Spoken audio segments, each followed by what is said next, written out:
Hello, Steeler Nation. I'm your host, G.Stryker, and welcome to Steeler Nation Interviews. I'm here with one of my all-time favorite players, quarterback slash running back slash wide receiver slash reporter slash analyst, and now slash podcaster of the BLEAV Podcast Network show, On the Edge with Slash. I am humbled and honored to have Kordell Stewart with us today. Kordell, thank you for joining us on Steeler Nation Interviews.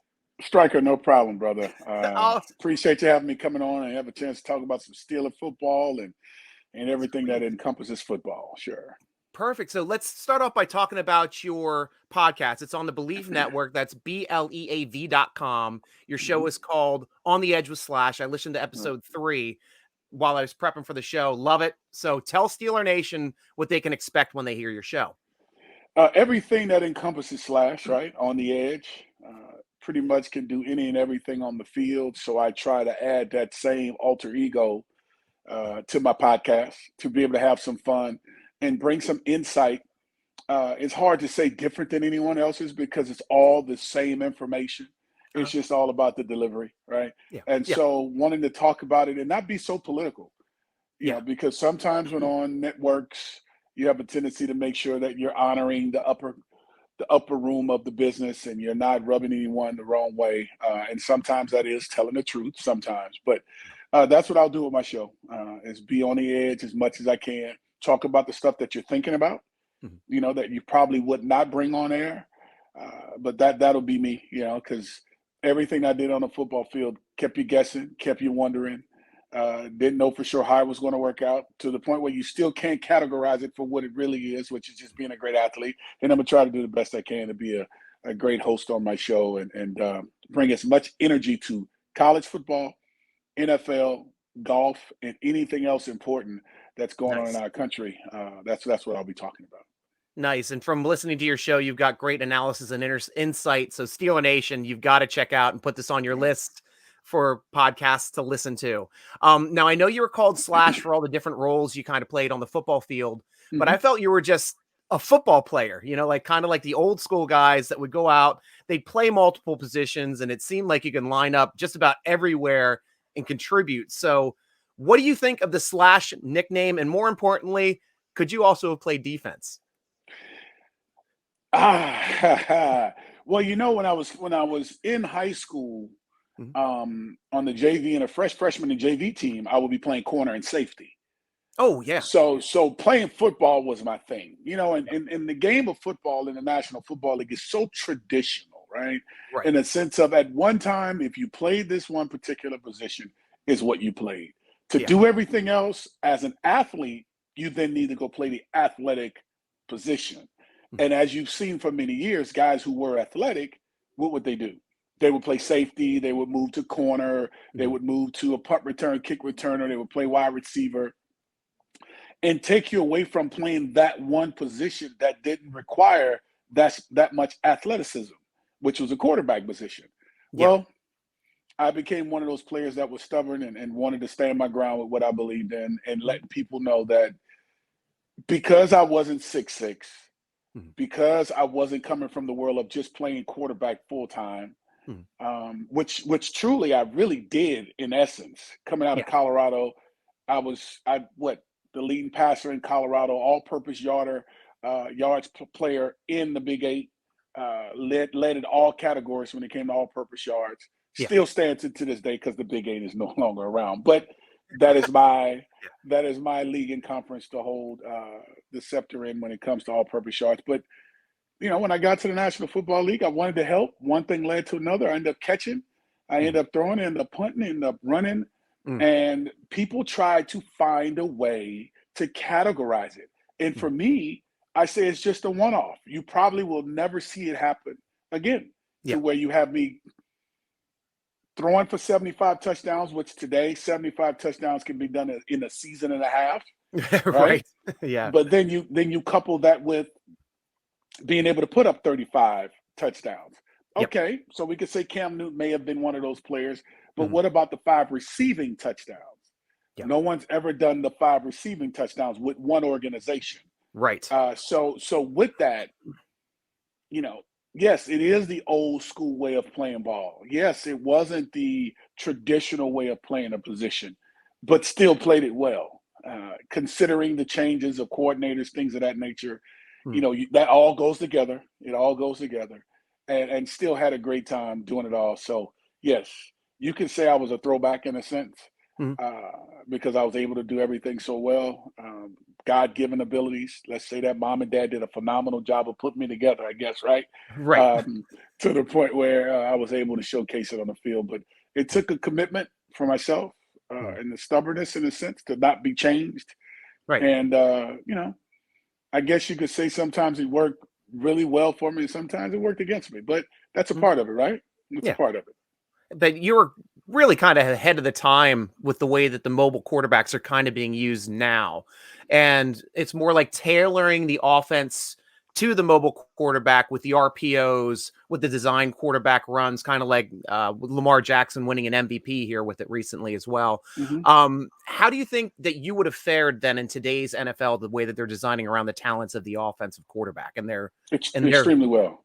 yeah, Extremely well. Extremely well. The thing is I heard an interview that Chan Gailey, who was my offensive coordinator and receivers coach going back to the early 90s, mid 90s, yeah, with us there in Pittsburgh.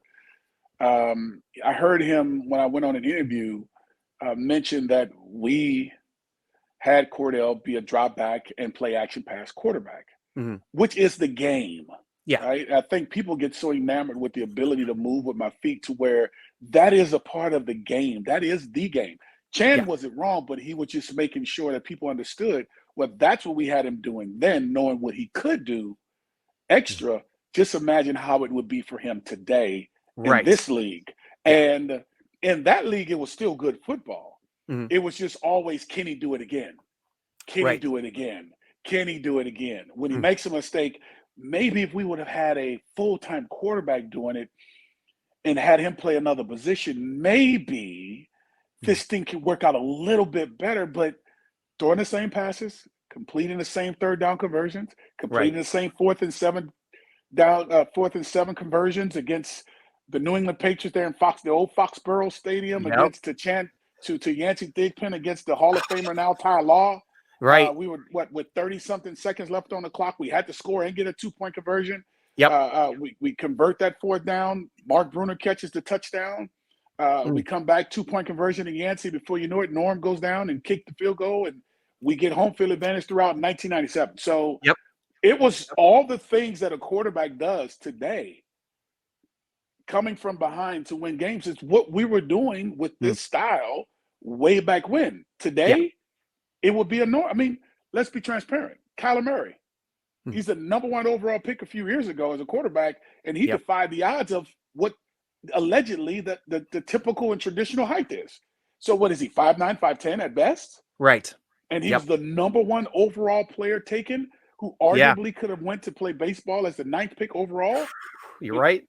right? And so now Yeah. when you And start adding this up, you say to yourself, what was it truly? It was just a time in which now today is probably accepted and more mm, appreciated now today. It's like fine wine, right? You just yeah. put it in a bottle and you let it sit, and Mm, it becomes refined over time, right? yeah. It Yeah. kind of sometimes defines itself because of other wines that are created similar to that one, probably Behringer, if you will, that was made back in the 97, to where they may have something different now today that's named differently, but it's the same taste, same quality. That's Yeah. the game today. It's the same style, same quality. It's just we have more college coaches coming from college that are coaching these players, that are taking chances on them as the number one pick overall, to Mhm. Yeah. even guys like the Lamar Jacksons, to the Michael Vicks, to the Donovan McNabbs, who was right Mhm. after me when Yep. he came in, after myself and Steve McNair came in that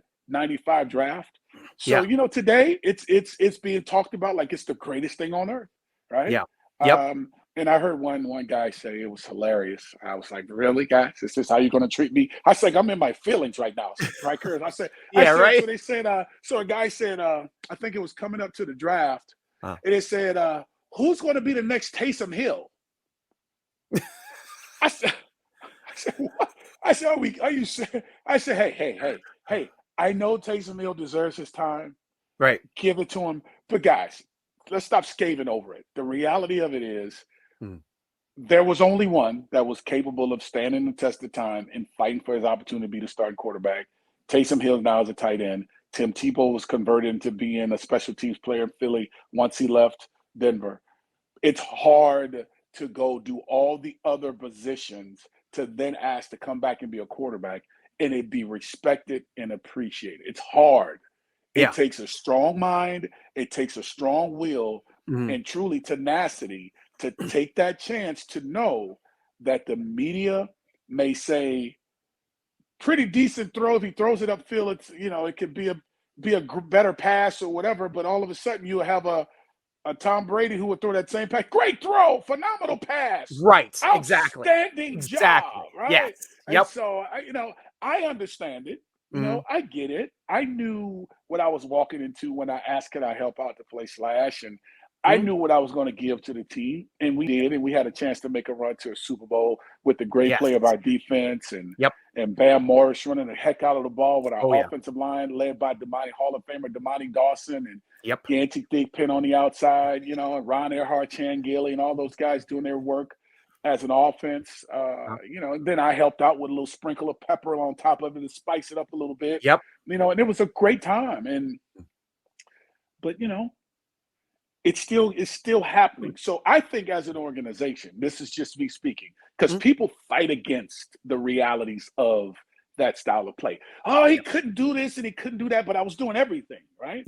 People fight against it. They want to typecast it the best they can and put it as a Lamar. He never done this. Want to put it Michael Vick's never done this. Cam Newton, never. None of those guys, mobile quarterbacks, even a Josh Allen, they've never. Just embrace it. No, it was in your city in Pittsburgh. It was just a different time and era to the point where it was ahead of its time, and it's okay. It's fine. It was a great run, and all we have to do is say, you know what? We were the first to have it. If we learn to say that and get off of the soapbox of he should have played receiver, he should have played quarterback. Well, I played both. You're a football player. You played all the positions that you could, and you excelled at all of them. They never said that about Deion when he was doing receiver and kick return, punt, and all. Well, they'll say he's a Hall of Famer, but that's up to the pundits to determine if that's going to happen or whether it be in the Hall of Honor. That's up to the pundits. That's not up to me. It's all I know is in Pittsburgh, 75 touchdowns passing, 35 rushing, and 5 receiving. No, let's say this. All right, let's give them what they want. No athlete in the history of the game has done that yet. Yep, you're right. And it's interesting too when you mentioned the height of Kyler Murray, and it's something I just thought about too. It might have given a player like Antoine Randall L a chance to play quarterback in the NFL in today's game, whereas he just excelled as a phenomenal slot receiver because they thought that wasn't the height you could play quarterback in the NFL. Same thing with Doug Flutie. I mean, Doug Flutie was kind of knocked on that with his height as well. Yes, he was knocked on it with his height, but you know, Doug stood the test of time and did it in Canada, and he came back here and did it and competed against Rob Johnson there with the Buffalo Bills, if you will, in the havoc he was creating in San Diego with Drew Brees. You know, he stood the test of time and he worked it out and defied the odds and made it work. You know what I'm saying? He made it work, and no one fights against that, right? So all I know is I was capable, and I will stand on this, and I'm not going to change my stance. I was capable of doing whatever it was the team needed me to do on offense. I was capable of doing it. So if somebody wanted to change my style at quarterback, I wasn't going to stop running when I had opportunities. I mean, I said on my podcast on the Edge with Slash, I said there was an offensive coordinator that when I scrambled against Jacksonville, he asked me, what did the bleep and bleep you're running for? When I came back to the sideline. When he phoned you down, right? I heard that one. What are you talking about? I'm like, it was cover two man. Yes. I'm stepping up in the pocket. There's a gaping hole in front of me. Right. Why am I going to sit in the pocket to make that throw when I have the ability? So I'm not going to feel like I'm going to allow my abilities to be my nemesis. Right. If anything, they're my best friend. So we score off of a 20-plus or 30-plus yard run, And everybody's excited. The players, Amy Zerway, Alan Faneca, Wayne Gandy, all the guys. Hall of Famer Alan Faneca, by the way. Let me make sure I tag him properly. we know. Yeah, that's great. That's great. So you sit here and you get on the phone and you ask me this question. I'm thinking this is a time to be joyous and excited because we scored, and let's talk about what it was that we saw. But no, you're yelling and cussing in my ear. So I politely sat the phone down. Yeah. And went on to the next play. Okay? Politely sat the phone down. Well, man, I mean, because I could throw it down and say this man lost his damn mind because I wanted to say it because that's what I was feeling. But I like how you did follow it up. Then you get another phone call where the other coach says you did an awesome job, great job of reading that play. Because obviously you made the right read. You got the man under. Everybody's covered. The whole field vacates, and of course, use your legs. Those minds of those types of coaches that are just about their system and being selfish about their system will pigeonhole you to not be natural and do what allowed you to have the success that you've had, because they want you to pad the stats in the passing department, but the passing department in that particular play wasn't working. So I'm not going to say he called a bad play. I'm going to take a play that seemed like it was pretty broken from what I saw because of coverage and what I couldn't see, because I got linemen that are 6'5" that are blocking. And so if you can't see it, not because I wasn't tall enough, just because I couldn't see it, I have to step up in the pocket and do something. Whether you see it and throw it downfield, and if you see a gaping hole to go run, take off and go. And so I thought that was the thing to do. And then, so you're saying I know you had a few different offensive coordinators too with your time here in Pittsburgh. So they obviously game plan for your mobility different from one another. Some were more system oriented. The other ones were trying to utilize your talents a little bit more.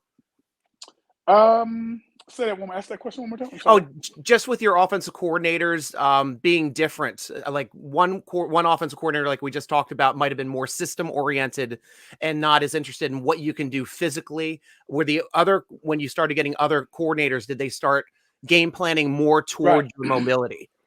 Well, the thing that I thought Chan and Mike Malarkey did very well was they just called the play. Yeah. They didn't try to change anything. We may have added a few design runs a couple times, like the Statue of Liberty, where you pump one way and come around the other side, and Damani Dawson leads the way, and you know, we scored against the Broncos in '97 in the playoffs and AFC Championship game off of that one play. But they always just called the plays and allowed me to be myself. Good. When Ray Sherman came in, he tried to. We still was running the same system. It just was one of those years where I lost Yancey Thigpen. I lost Chan Gillen, one of my favorite guys, to a few other players. And, you know, it's just a lot of pieces. So, you know, no excuse, but it just didn't work out as well. I think we went 6-10 and we missed the playoffs that year for the first time in a while in Pittsburgh under Coach Tower. Yeah. And then the next year in '99 is when Kevin Gilbride came in, and he came in with the style of the running shoot style, which went back to the days of Warren Moon and Houston, right? Yeah. And I think that's when that battle between Chris Chandler became a situation where Chris Chandler ended up coming in, I think playing in Houston, if I'm correct, and end up taking over for the Hall of Famer, Warren Moon. Try to bring that same system here to Pittsburgh. We had Jerome Bettis in the backfield, who's a downhill player. We had an offensive line who was a downhill group. We had Plexico Burris on the outside. We had Hines Ward. Yeah. We had Troy Edwards, I think, at the time. So we had Bobby Shaw. So we had a litany of players. Will Blackwell, actually. We had a litany of players that were good players. Right. But it took time to get that system down. That wasn't it. And so that was a time in which the changing of how I should play came into play. So the questions became, why are you running? Hang the phone up, you know, on the sideline. So I wasn't having that part. I don't give a hoot how that works. I'm not going to play the game to the point where I cannot just be myself, and what caused me to get drafted in the second round to the Pittsburgh Steelers, to the success that we've had when things were operating with our personnel. And, you know, You just have, and then that's when Mike Mularkey came along and we went back to the AFC Championship game. And I had my best year of my career in 2001, completing over 60% of my passes then. Yes. And made to the AFC Championship game. And you know, unfortunately, that was another great year, but disappointing because of what we had a chance to do, because we had the team to do it. And the better team ended up getting into that stake. So, but yeah, you know, that, and again, that's why it's so wonderful to see the game today be played the way it's played, talked about the way it's talked about, appreciated on the levels it's appreciated, to the point where it keeps, and I'm not an old guy. That's the beautiful part about it. I'm still vibrant and young. I still do my thing. Right. But, you know, it's good to know that at this moment in time in my life, I'm getting a chance to see this. So it lets you know that I wasn't crazy for sticking to my guns. Yeah. Eventually, this thing was going to change. I just got there a little faster. And I love that you're talking about these wide receivers like Ward and Thigpen, and then some of the other ones that we, as Steeler fans, might not remember as being as great as they were, but the way the rapport that you had with Yancey Thigpen was just a joy to watch. So what was it like throwing the ball to these excellent receivers that you had over the years? Well, all my guys were really good receivers, to be honest. But Yancey was something special. He was just a phenomenal route runner. He wasn't the fastest. He was one of the biggest, one of the bigger, let's say bigger receivers, to the point where when I stood next to him, we were probably the bigger tandem on one side of the football field in the National Football League, because he's standing there at 6 foot. I'm standing here at 6'1.5", 6'2", and we're both, I'm flying up and down the field, you know, trying to open things up for him, you know, because thinking like a quarterback. And if I was playing what I want to see, if I was playing quarterback, by how I ran my routes, you know, so we worked very well together. Matter of fact, just talked to Yancey a couple of days ago. Nice. Birthdays on the horizon. So cool. we all stay in touch, man. So Ernie Mills, even, you know, but Yancey was really Andre Hastings, the late Charles Johnson, one of my better friends. Yancey was a, you know, losing him was what it kind of restructured how, you know, from a trust standpoint, how I saw the game, right? So I had to find that type of a player there, and it evolved over time. You know, Charles Johnson was still there, Will Blackwell was there, Courtney Hawkins was there, and then as we went on, that's when the Troy Edwards and the Plexico Burris and the Hines Wards and all those guys started just kind of festering in. Bobby Shaw, all those guys started coming in, and it just became a really good group of guys. But Yancey was that guy, and he ended up going to Nashville to the Titans, and you know, it was a little different ever since. So we know you watch a lot of NFL games and everything, and so how closely do you continue to follow the Steelers? I follow them. You know, I like college football nowadays, to be honest with you. You know, I love watching it just because college football is more innocent, right? It's not so, if you will, diplomatic because of monies and, you know, how things operate in the sense of who you have to get rid of. You know, you know you're going to get 4 solid plus years, 4 to 5 years, solid years of these same group of kids playing with the same coaching staff, to the point where you just look forward to see the Buckeyes play. You look forward to see the USCs play, the Washingtons, the LSUs, the Georgias, even my Buffaloes. When, you know, once we finally get our feet cemented into the ground for us coaching is concerned, and you know, rebuilding, you know, to the greatness in which we had, going back to all of the late 80s and all of the 90s, just trying to find that groove again. But you know, the lay of the land has become so different because of monies, right? To the point where it's not as consistent. You know, I mean, think of what's going on with Oklahoma, and I think in Texas. I think going to the Big Ten, I think it is. Yes. No, the SEC, I think it is. They're going to SEC. Oh, they went to the SEC.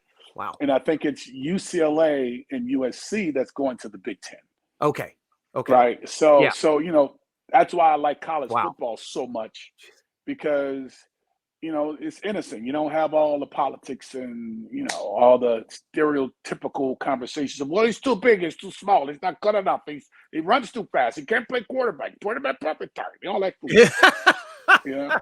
Right. So, I don't get caught up into the emotions of the game. I'm not a homer. I just Mhm. love the game. That's great. And when I see good football, I watch it. I don't care if it's watching the rival in Baltimore and the Mhm. Cleveland Browns, who's another rival, because Yeah. Yep. those are two I teams that watched are a ton of marquee. them too. They're Yeah. marquee teams in Mhm. our division now, Yep. along with the Cincinnati Bengals being at Cincinnati. the top of that, Yeah. which were the laughing stock, Mhm. them and Cleveland for Yep. many years going back to the AFC Central. And Right. so now to see the ties have changed to the Mhm. point where these two teams are now competing to winning a division and getting into the postseason. I mean, it's remarkable to know that it's in this space now. Yeah. The game is, and the mobile quarterback is relevant Mhm. today. Yep. They're not afraid to openly say this is the guy we're gonna. They drafted Kyler Murray as the number one overall pick at the height in which he is, as Yep. mobile as he is. Yep. So that goes to show you, of course, we know why. The coach, I think, that knew of him, that was there in Arizona. I can't think of coach's name, but right offhand. But that's a familiar piece there between those two when it comes to knowing each other on a collegiate level. Right. Um, they now are connected there in Arizona, and Yeah.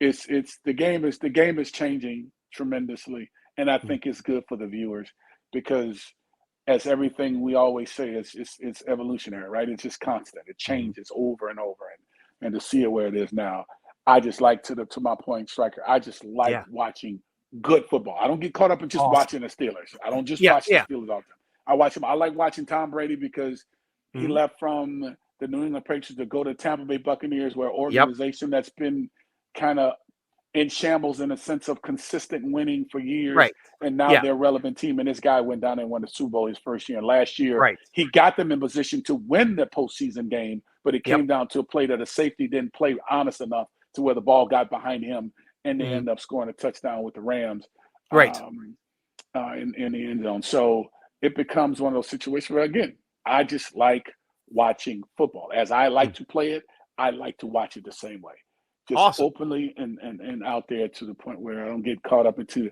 I'm just a Steeler fan. I'm a Right. Steeler at Right. heart. I Right. bleed black and gold, but Mhm. I like to watch the little LA Rams when they're playing against a good team. I like to watch the Chargers. Mhm. I Yeah. watch Yeah. They've got a good Baltimore. quarterback. Yeah, Yes. I watch Baltimore. I watch the Vikings. I watch my Mhm. hometown Saints. Yeah. Yep. Things like that. So, but yeah, I watch it all. And the Steelers, Mhm. with the kid Kenny Pickett, Yep, that's what I wanted to ask. Yeah, coming about out of how you're Pitt. thinking about that whole, like, competition between Trubisky and Rudolph and Pickett. Just tell me what your thoughts are on that. Well, I like Mitchell Trubisky just from a veteran leadership standpoint.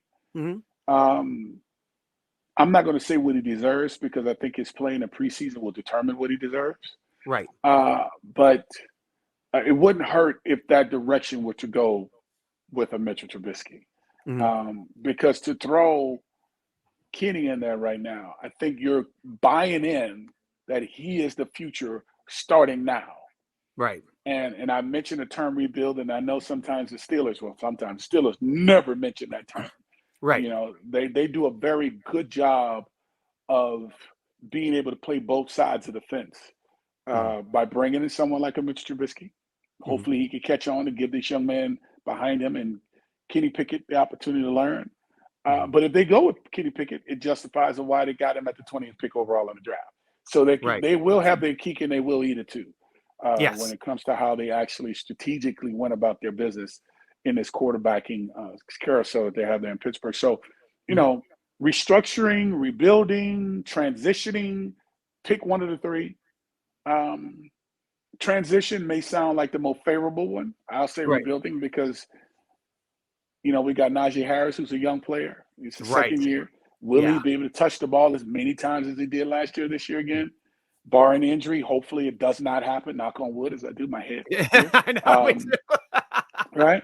Uh, Yeah. Hope he stays healthy. He's a big guy. He runs Mhm. hard, he runs well, catches well, does everything for him from an offensive standpoint very well. Hmm. I think that added piece of scrambling at the quarterback position will be good for keeping the chains moving with Yeah. someone like a Mitchell Trubisky. Hmm. The one great play I think they probably emphasize more with Kenny Pickett is when he fake slid and end Yes. up scoring a touchdown. Yeah.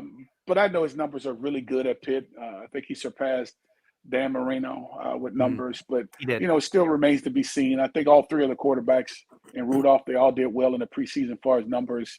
Hmm. Guys were adequate when it came down to being effective and efficient. Hmm. But when it's time to make the decision, you can't go wrong with Mitchell Trubisky or Kenny Pickett. I Hmm. just would say, as I think I've heard Mike Tomlin say, if he had to go with it today with a quarterback, it would be Mitchell Trubisky. Yes. But these two guys behind him are no slouches neither. So True. um, he being a former player, he knows how to talk his players up and be honest to make them Hmm. have the confidence that he needs them to have to help lead the team if need be. And it's a good problem to have as a Steeler, because Ben did a great job of making a phenomenal run since '04 until he Hmm. retired last season. But it's time for the younger kids to come up and get their opportunity to put their mark in that organization. And will they have their hands full? Will there be too much pressure on them? I don't think so.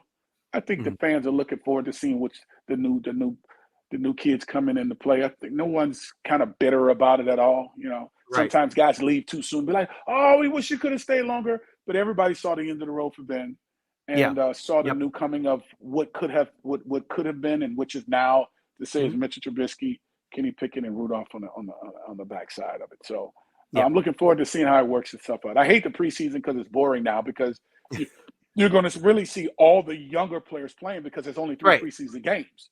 So Yes. you may get a series at best or two with your Hmm. veterans just to get some work in. But Yeah. I don't see the quarters being played by the first teamers too much because it's going to Yeah. be unfair to the young player because we're already getting ready to go into the second preseason game already Right. this week. And so I'm ready for the regular season for the first game to get started. So I'm looking forward to it. Nice. And you being a quarterback as well, you're involved in some nice QB camp battles when you're first starting up. And I remember back in '96 when Coward decided to go with Jim Miller and then quickly switched over to Tom Zach. But do you think you should have been the choice, at least in the mix in '96? I was in the mix, but you have two quarterbacks Mhm. on the roster. I was already on the roster as Slash and playing Yeah. my role, and my time to start was going to come. Yeah. Um, just being transparent. So I solidified two positions technically Yeah. within one, or Yeah. maybe three, if you will. Mhm. Um, but you have two guys who are just quarterbacks that have to figure out what can they do to help the team out. And do we go with Jim Miller, which he got his opportunity, and then Mike came in immediately. Mhm. I think within a week or so in the preseason, and then Mike was a starter, and then we shared time. Where Mike, as Levon Kirkland would say, "Man, when we score a touchdown, man, Mike Tom's like do all that work. He goes from the -1 yard line, and we get inside the 5, and all of a sudden you get all the glory as if you did the entire drive and get the touchdown." And so Oh, I go, "Hey, man, don't hate the player, hate the game. It ain't my fault. I mean, what do you want to right. do here? I Yep. thought we were teammates here." So, Exactly. Yeah. so he used to give me grief about that all the time, sarcastically speaking, all fun, all Okay. fun, Good. Good. and we, I didn't mind still doing what I was doing Mhm. because I got a chance in '95 to hear the plays in the huddle, and I got Yeah. a chance to hear the plays in the huddle again in '96. And most Mm. players have to wait a year, 2 years, or maybe three before they actually get their opportunity to play. So I had a chance to be Yeah. in the system literally from the time in which I got there, starting maybe week 7, week 6, week 7 of my first year playing wide receiver and quarterback, to the same thing in '96 to full time in '97 going to an AFC Championship game. So now Mm. I loved it. Like I wouldn't change any of my progress or even process of Mm. becoming a starter there in Pittsburgh at all. I wouldn't change it, not one bit. Nice. Now we're at the point of the show where we just ask a couple questions from Steeler Nation. We go over to SteelerNation.com football forum, and we've got a couple members over on that site that have a couple questions for you, Kordell. First one coming from Shane Falco. He says, one of my favorite Kordell plays was the 90-yard bomb to Bobby Shaw against the Ravens in 2001. Can you talk about some of your favorite plays when you were in the black and gold? Wow, that was one of my highlighted plays too. Right. Considering so many people say I couldn't throw the ball. Right. And I say that so sarcastically. There were so many memorable moments. I would just go back to this last season to where everything that I did that season was a highlight, right? To help the team, sacrificing my abilities by playing the other position, sacrificing playing quarterback to do all the other stuff to help us to then receive, end up getting the fruits of the labor by going to a Super Bowl. That was my whole entire season. That was one of my better highlights. In 97, well, actually 96, I think, who was it? I think it was Merton Hanks. We played against the 49ers. I played receiver, caught a one-hand catch in the back of the end zone. Yeah. I think it was Chris Dishman, I think it was, for the Houston Oilers. Did the same thing with him with one hand, caught a touchdown with him against him with one hand. And then in 97, there were a few big runs that I had. The one against Baltimore in the old stadium. Yep, we were down and did a nesty plunge in that end zone. Yeah, that was another good play. I was at that game. You guys were down big in that game, 24-7 at half, and I know Blackwell had the opening kickoff return. Yeah, and that started Steeler everything. fans owned that stadium. Yeah, you had an awesome game. We had an awesome game in that one. Let me see. There was so many. I may be missing a few. Probably your 80-yard run. Yeah, that too. That 80-yard run against the Carolina Panthers was pretty big. Yeah. Yeah. The touchdown I threw to Plexico Burris against Baltimore, the one we lost in Baltimore in 2000, and at Pittsburgh in 2001. Okay. It was cover two. The two receivers was to the field. I saw Corey Harris playing the backside safety. I looked to my left. He bit in because he thought I was throwing it to the tight end down the middle field. Looked there, came back, threw it to the back of the end zone to Plexico Burris, which was kind of one of those plays that you talk about on the board and you have to be very careful of doing because there's no one holding that safety on the weak side. But because they know when we have the two receivers releasing on the same side in cover two, that they lean towards that side because they know I want to go there. They know we never pay attention to the backside receiver. And I saw Corey Harris, the safety number 45 for Baltimore, creeping to the left side. And I just looked, came back, saw Plexico running, threw it to the back of the end zone, touchdown. Boom. That play to Yancey Thigpen on 4th and 7 that I talked about in Foxborough that led us to win that game. Yeah. There were just so many great moments. And a lot of great runs too. Like I'm talking about the passing plays, but there are a lot of good runs to where once I got out, it was hard to get caught because I was pretty fast. But there was a lot of great plays that I can talk about right now that we don't even show via sometimes some of the Steeler outlets that aren't necessarily connected to the organization, but kind of like Steeler Nation in a sense kind of has its own life, so to speak, post a lot of information, and I see it. I'm like, dang, I remember that play. I'm like, God dang, that play was pretty nice, right? So my first touchdown that we scored in the stadium, in the new stadium on the 8-yard run on the goal line in the red zone. I think it was probably about a 10 or 12-yard line. The first touchdown we scored, the first playoff game we had in Timesfield. So a lot of great moments, man. A lot of great moments. That's great. Like I don't want to leave out, but the entire rookie season, 97 was a blast. 99, 98, 99, 2000 was fun in its own right because it was the years to develop after going through so much change and turmoil of being inconsistent. To then getting to 2000, parts of 2000 and 2001 Yeah. All of 2001, that'd be my better Mm. year. So great times in Pittsburgh, tough times, but great times. No championship, but a Yeah. lot of great times and memories to where if there was a championship, it would have made all that stuff justifiably so. Some really, really good times. But despite all that, you know, you win some, you lose some. Right. You know, That's true. and the only thing you can do is be gracious about the opportunity, and hopefully the times that you gave were good enough for fans to really appreciate. So all of those memories in Pittsburgh were great memories. Nice. And the last questions I have are from Steeler fan 448. From your playing days, and since we're in training camp currently, what's like a favorite story you have from training camp? It was hot. Yeah, it was hot, man. You grew up in Louisiana. You know what hot's like. No. That was different, bro.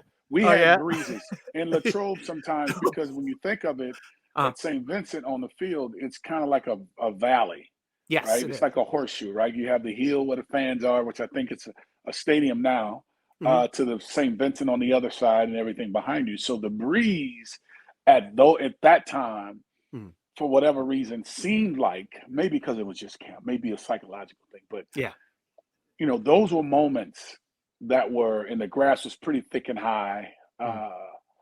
You know, so it was those dog days of football, but it was pretty hot because there was really no breeze coming through there. But you know, it was nothing really bad about camp at all, other than maybe guys getting hurt, which is a part of it, to fatigue setting in, which was also a part of it. But other than that, when you're doing what you love, there's technically no tough time or rough times. You know, because some people looked at it as their jobs. Yeah. I heard Coach Kyra say it a lot of times. This is some guy's job. I never looked at it as a job. I've always looked at it, this is a game I played as a child. And to get paid to do what I'm doing, this will never be a job. For guys that work in the offices, right? I'm talking about as the coaches, I'm talking about on the field. Maybe the people behind the scenes that work off through the office work, that administrators that help our brand maintain its integrity, if you will, to keep the running of the business working. But the coaches, some that were former players to just coaching, wasn't a job. If a coach tells me that's a job, then he's not a football guy. He just has a job. Football is fun. That is an escape for most fans. Think about when we had our tough times in our country back in 9/11, right? Yeah. God bless our country's soul, and being able to persevere and get through those moments to where we are here today.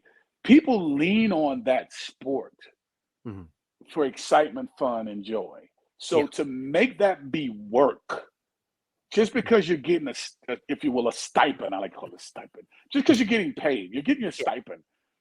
Fans may see it as a job or whatever. I never saw it as a job, and it never will ever be a job. When it becomes a job, is when it becomes hard. Yeah. So, and the reason I say it is because it's what I love to do. If you're doing what you love to do, and this is what you went to school for, this is your passion, it's not a job. It's fun, it's exciting, it's the rush of being successful. You know, and sometimes we take things so literal to the point where we lose what it's really about. It's a childish game. There's a business component that, from a contractual standpoint, but once that foolishness is over with, is what I call it, then that's when it's time to go have some fun and then enjoy yourself. And the monies that you're making in the National Football League surpasses everything that you were doing when you were in college. In the time in which I was coming up, because we weren't getting paid. The kids now are getting paid. They got $200,000+ deals out here. Stryker. Right. Come on. Right. The NIL. Come on. In high school, the kids are becoming a part of the NIL deal. So the landscape, there's conversations about this. So the landscape of this thing has changed immensely. You know, to where this, again, it's showing the value of what the game is, to the point where you're getting paid to play a childish game called football. What are we talking about here? Right. I digress. But well, I love your philosophy on that. That's a great. It's facts. Yeah. It's 100% facts. I don't care what anyone says. Did you play football when you were growing up? I did. I played Did you get paid for it? No, I did not. And you enjoyed yourself, didn't you? I did. Loved it tremendously. So if you had a chance to move forward to keep playing, would it become a job or would it still be a childish game called football? I'd hope it wouldn't be a job. For me, if I have my passion for it, I'm good at it, and enjoy doing it. You just would just keep enjoying doing it. So That's when you it. put jobs behind it, is when it becomes Right. hard. The fun leaves the Yeah. game. Yeah. It's gone. Remember, game, Mhm. game. When Mhm. you use the term game, it Yeah. all derives around having fun. I don't Yeah. care if it's ping pong. I don't care if it's pickleball, bocce ball, croquet, whatever you want to call it. It's Yep. called a game. And if you call it a game, it is a thing that allows you to go out and run around and have a good time. Now, again, it's a business component that comes to it. Mm. But once that foolishness is over with, that's Yeah. when you get the opportunity to continue that run to do what it is you love to do, which is Yeah. play the game of football.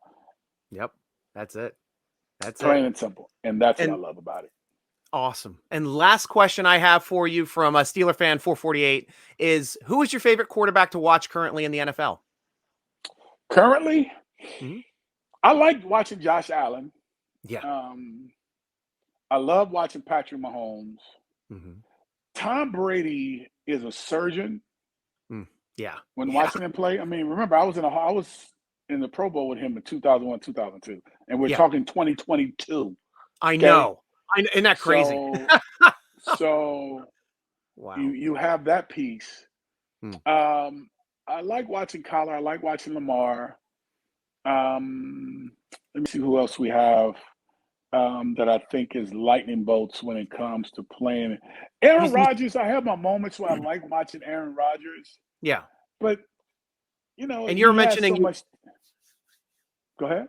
sorry, you were mentioning you watch the Chargers as well too, like about Herb. So I imagine you like watching Herbert. I like watching Herbert coming out of Oregon, right? Yeah, yeah.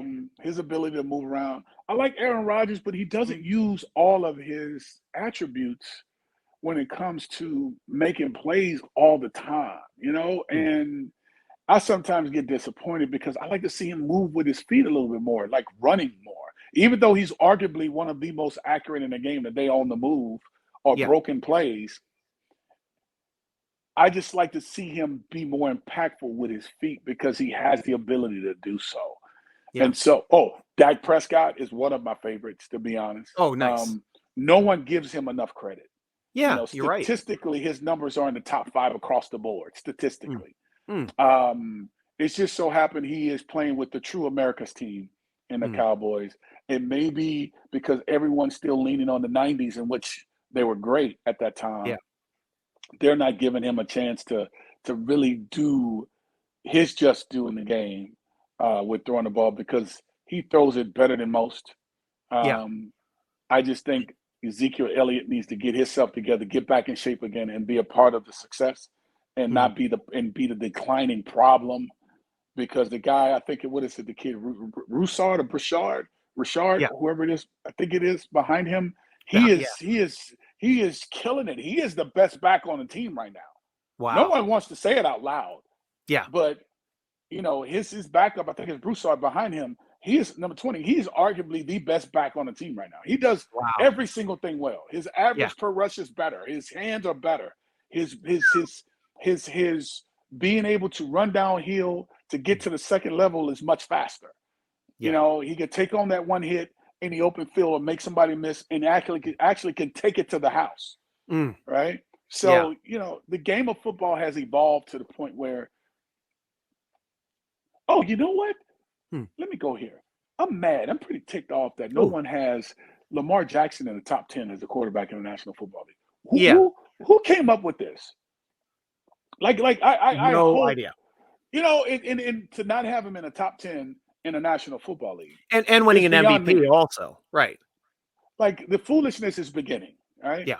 Because it's too much of one thing and it's not good enough of the other that they like. Mm. They then take him out. So you telling me Herbert is better than a Lamar Jackson Yeah. Yeah. in the top 10 is how they have it. You telling me Dak Prescott is at the bottom of that league? Like Right. what Right. the I mean, are they foolishness. just trying to go strictly on passing stats or what it is to be a quarterback and get your team to score at the end of The each drive? going back to the foolishness again. They're trying to keep the integrity, if you will, of what the quarterback position is, which is throwing the football all over the football field. And trust me, the few guys that they do have in there that are in the top 10 don't even make the playoffs, aren't even as impactful in games as the few that they have at the bottom, let alone that in. And Lamar Jackson should arguably be in the top, worst case scenario, 7. Yeah. Agreed. I mean, I can argue that. I mean, we can have debates all day about that, but to not have him up there with Kyler Murray for sure is in the top 10. All right. But to not have him in there with the Josh Allens to the Patrick Mahomes to the Kyler Murrays and the Russell Wilsons and the Dak Prescotts. Blasphemous. I'm with you there. Spoken by a true mobile quarterback. That's what we love to hear. But it's the game, though. It's not even so much that. It's the man play. When you watch him, he can take a game over by himself. By himself. He's getting his team to the that was their entire – if you watched him last year, he was doing that every week. The Kansas City game, and until he went down, they didn't have a player. That Indianapolis game, that Minnesota game, he's coming back from behind. He's taking him to overtime, making those plays to get there when statistically you cannot make a mistake in those situations to get your team to win those football games. Even in Cleveland when he allegedly had to take a break in the locker room. Right. He comes out on, fourth down? Yep. And makes the play. And makes the play to Brown to come on, dude. What are we? That is the definite. You're right. That is the definition, at least in my mind, also of what it takes to be a franchise quarterback. Your franchise quarterback gets you wins. And how did he do it? And how did he do it? Throwing it with his mind and with his whole body and all his complements of talent. So if we want to call him a mobile quarterback to only go off of what we see and typecast it and create a narrative about it. To raise whatever case they're making. In that game, he threw the ball in the back of the end and over the top of the defense to score a touchdown to put it in overtime to actually win the game. I'm sorry. After being gone for a series or so. Yeah. Come on, dude. It's just.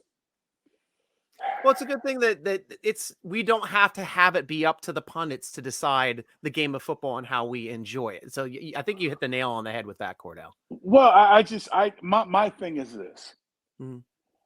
There need to be more of those type of players or people who can identify that style to make sure it's understood what it means to the game.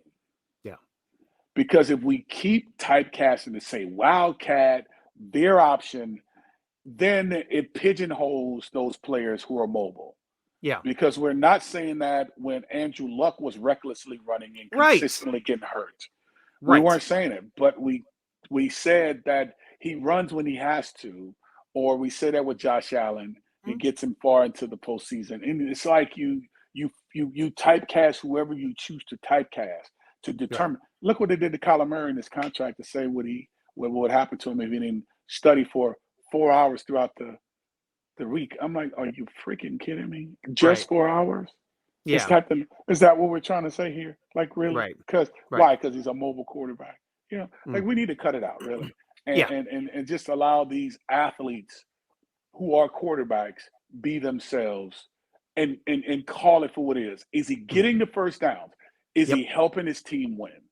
Is he turning the ball over at times in which he shouldn't? Just like the non-mobile quarterbacks may be doing. And we find ways to justify it. We need to do the same thing for the mobile quarterback. But for some reason, we use that against them to determine their greatness. Yeah. All right.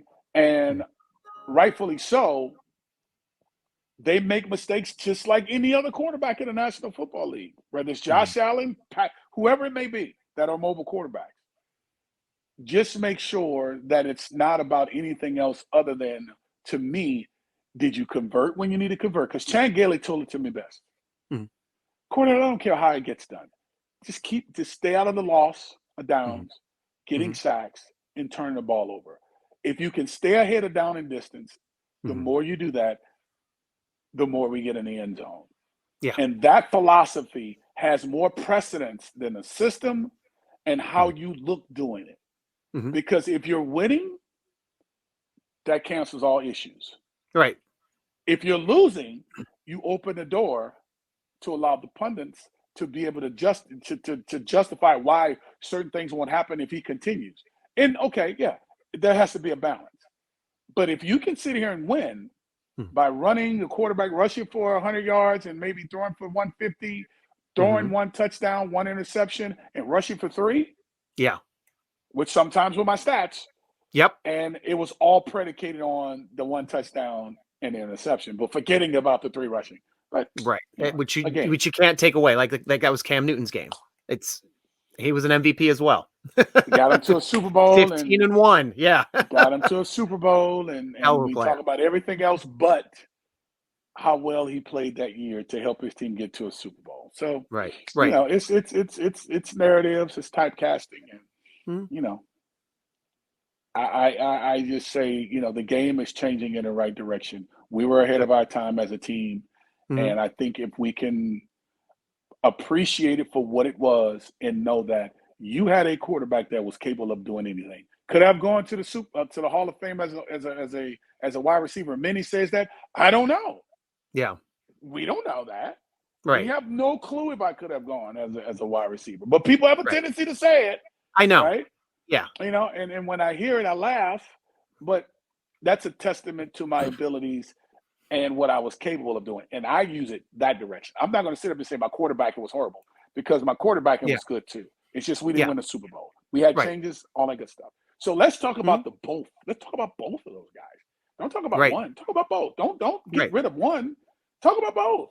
Yeah. And I think if you can couple both and talk about it, I think we can have a chance. But it's going to take some time for people to see it and understand it for what it's worth. People talking about it more, putting up the numbers, showing what you did do great, you know, well or indifferent, and just keep on raising those points. And I think, you know, it'll allow the game today to continue to grow to being one that requires that you have a mobile quarterback, because defensive players are running 4.6s in the 40s now. Right. That are 280 pounds. They're doing it all the time. On the defensive line. Now it's 4.6s in the 40. Okay. Right. I mean, guys are not 6'6", 300 pounds. We don't have the Sam Adams anymore. Okay. Right. Or the rest of his soul, the Tony Saragusas. You know, bless his heart and his soul and his family. AC Hamptons and yeah, we don't have that anymore. We have guys who are 6'2", 265, maybe 275 pounds, playing nose guard, being able to get off. I mean, is it Sam Darnold that's in LA? What not Sam Darnold, but is it Sam Darnold? The D lineman? No, Aaron Donald. I'm sorry, Aaron Donald. I do the exact. I always make that mistake too, Kordell. I've been calling Sam. Thing. I've been calling freaking Sam Bradford. Matthew Stafford, and we call him Matthew Stafford. Sam Darnold. I'm just so screwed up. Oh, but good. I do the same. You having players like you said Sam Darnold. What is it? Aaron Donald. Yeah, Aaron Donald. Players like the Aaron Donalds who are just annihilating them up front. He's not the biggest guy in the world. Yeah. And he's chasing quarterbacks down. You can't have a quarterback that can't move because you're so caught up in the tradition of the position. It doesn't exist anymore. Yeah. It just doesn't. Right? You know, like it's just like the run and shoot offenses. It doesn't exist no more in the National Football League. That won't work in this game today. Yeah. You know, you don't have any coaches running that system anymore. It's more 2-minute offenses, style offenses that are more like the spread offense that works. That's the deal now. And, you know, I think, you know, the game is moving in the right direction, and, you know, no one's wrong in this. It's just like anything else. It takes time. It's an evolving process, and, you know, you got to sit here and watch it and enjoy it. And I'm glad I have enough hair on my head still, not too many grays, and have all my faculties together. God, you know, God bless my soul, and God willing, you know, to be able to continue this run and enjoy it, man. Yeah, and Kordell, I need you to know this too. Steeler Nation, we did a poll over, you know, 200,000 different people. We got a poll in about, you know, top best quarterbacks ever in Steeler history. You came in solidly, even though you're at /. came in solidly as the 3rd highest rated quarterback. That's what I'm talking about. Right behind Let's Bradshaw, right behind Let's go. Big Ben, and we had you solidly at number 3. So Steelers Nation, stand up, baby. Stand up.